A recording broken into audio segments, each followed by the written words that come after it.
Meus amigos, estou recebendo aqui o professor Pedro Barroso, professor de oratória, das suas aulas online, e já diversas empresas, faculdades, escolas já o contrataram para dar dicas importantes sobre uma questão que todo mundo se pega um pouquinho: medo de falar em público.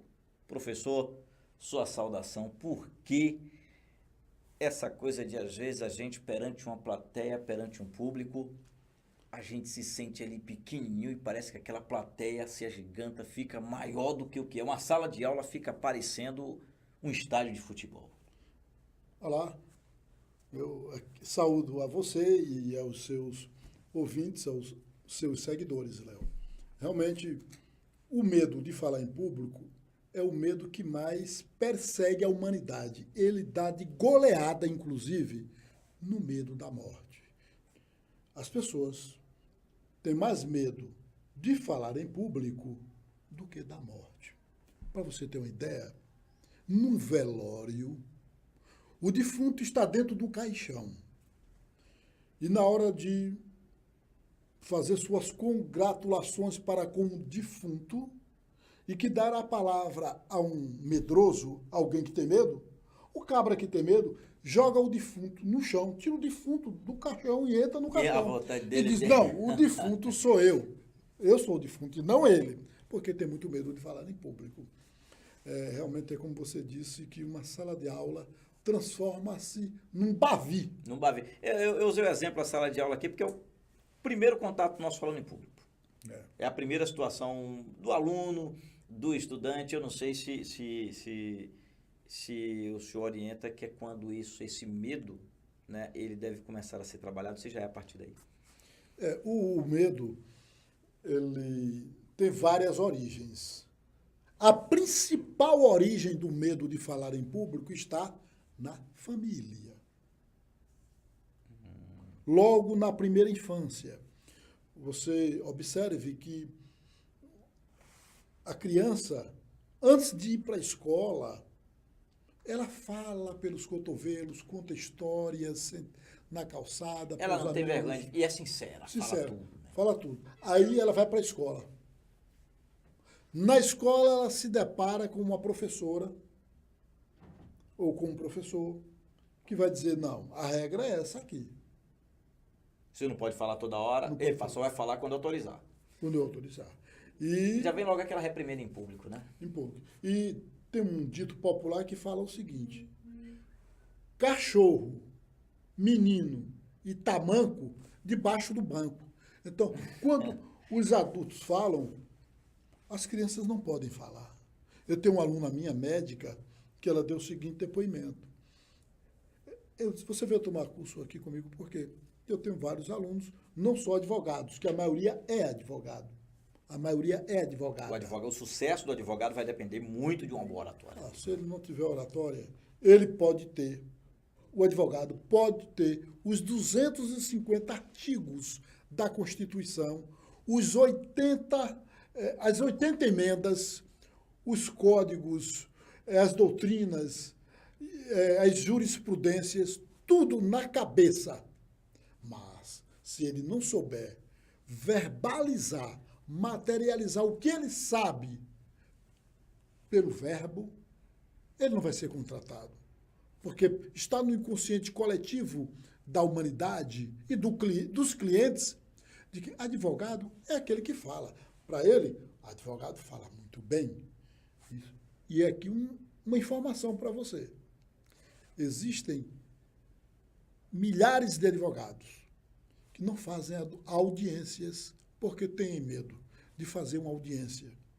Veja, que coisa horrível, que sofrimento para um profissional. Ele faz a petição, ele faz tudo, tal, agora...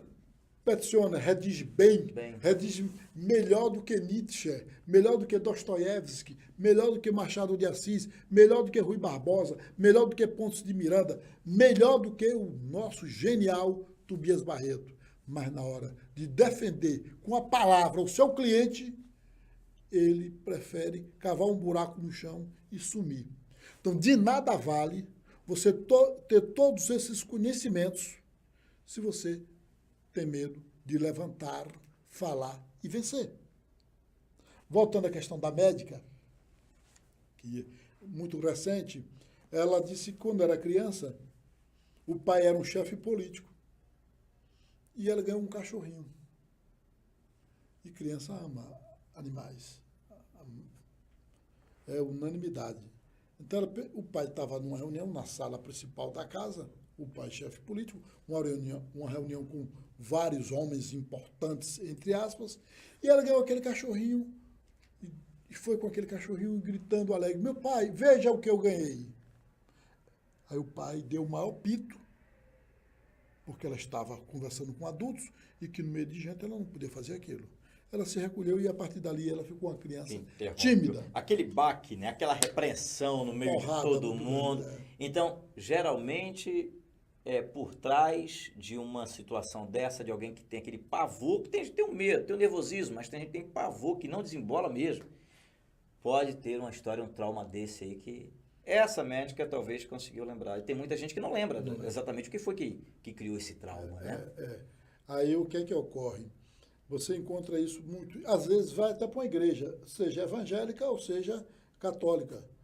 E às vezes pastores, padres, diáconos, orientadores despreparados, despreparadas, também cortam o talento da pessoa e a vontade. Nós encontramos na humanidade especialistas em cortar talentos. Tem muito disso, né? Principalmente o que não tem talento. Corta o de quem tem. Agora me diga, por velho. trás desse medo de falar em público, então tem aquela coisa ali da insegurança de achar que não é capaz? Ou tem casos que tem casos que não? Tem casos. Uma grande parte é o medo e não ter capacidade. E aí? Por que ele não tem capacidade? Porque alguém, um adulto, uma pessoa respeitável, um professor, uma professora, o pai, a mãe, o tio, a tia, diz, você não tem capacidade para isso. Essa coisa acontece muito na família. O grande inferno é uma família que não valoriza o talento dos filhos. E é o que acontece. Geralmente, isso não é exceção, não. É a regra. A família sempre diz, o inteligente é o vizinho.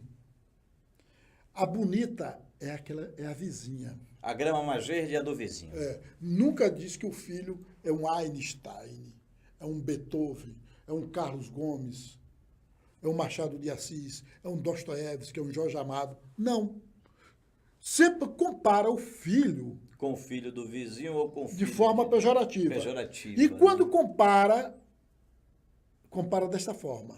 Diz, você está que nem seu tio, o tio bêbado, alcoólatra ou alcoolista, ou a tia que fala pelos cotovelos. Sempre compara de forma pejorativa com um parente mal sucedido da família. Você parece que puxou a fulano. Fulano. Então, não compara ao grande, ao melhor, a Ana Botafogo, uma grande bailarina. Não.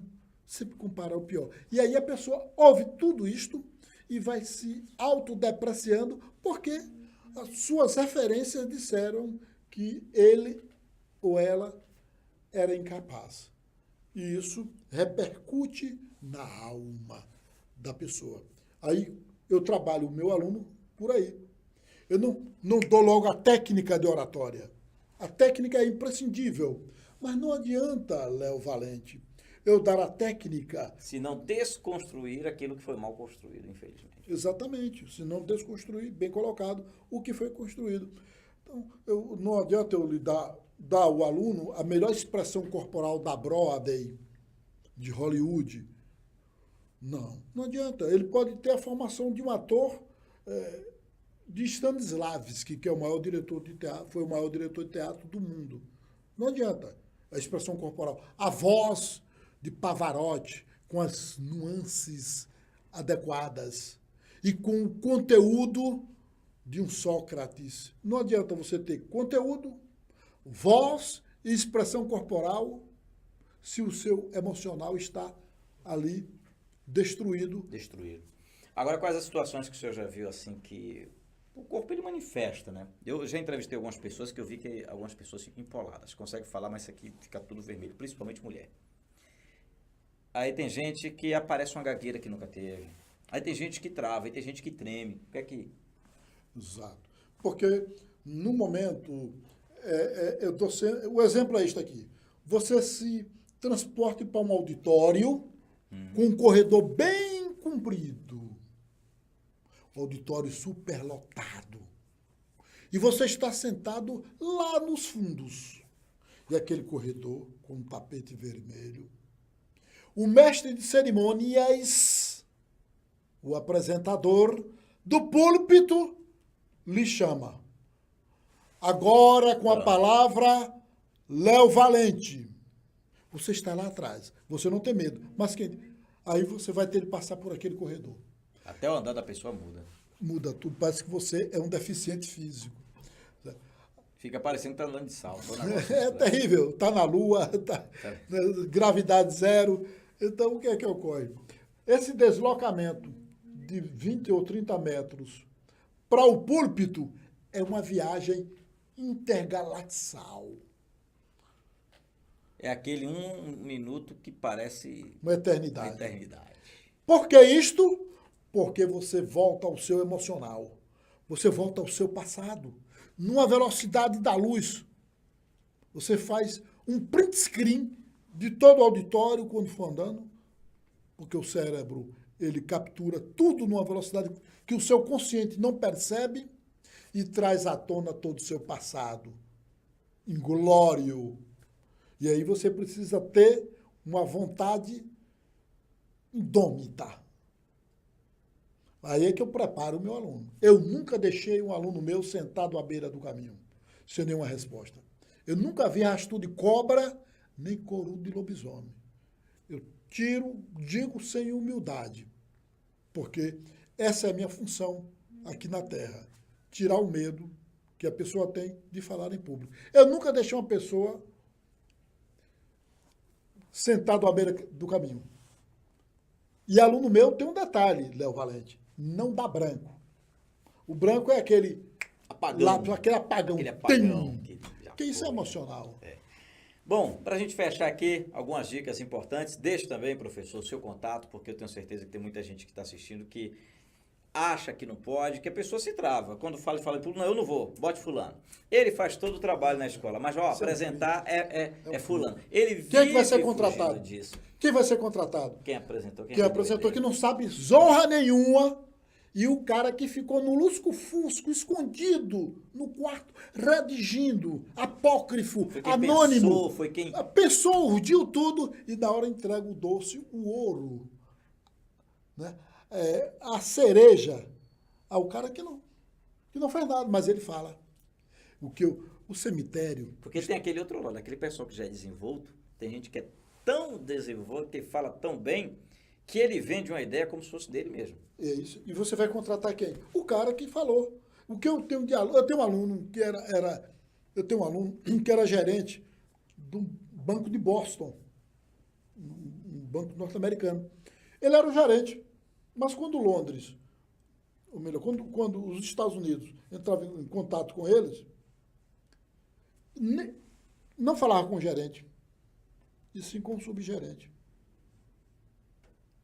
Acabou. Ele perdeu o emprego. Perdeu a chefia. Eu tenho uma aluna, que hoje comanda uma planta no polo petroquímico. E depois ela foi para o Rio Grande do Sul comandar outra planta, etc. Ela disse que ela pegou esse emprego por conta disso. Que na hora de apresentar, quando os donos da multinacional, quando eles chegaram no Brasil, o chefe mandou ela falar, para explicar a planta, porque ele tinha medo. Não é porque ele não sabia inglês, não, ele sabia inglês perfeito. Só que o medo. Tinha medo, ela apresentou, pronto, ela assumiu a planta. Na apresentação, ela vendeu a imagem dela, aí já foi. Não transfira sua cidadania para outra pessoa, o talento é seu. Então, se o problema for apresentar, está na hora de você vencer essa barreira. Se você pode produzir, por que você não pode vender? Por que você não pode apresentar? Então, professor, fique à vontade aí para deixar seu contato para o pessoal. Eu sou Pedro Barroso, Sim.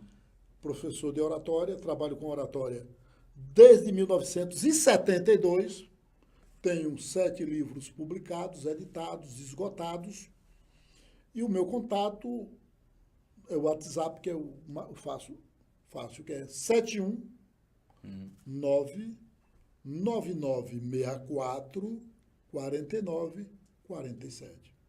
7199964 47.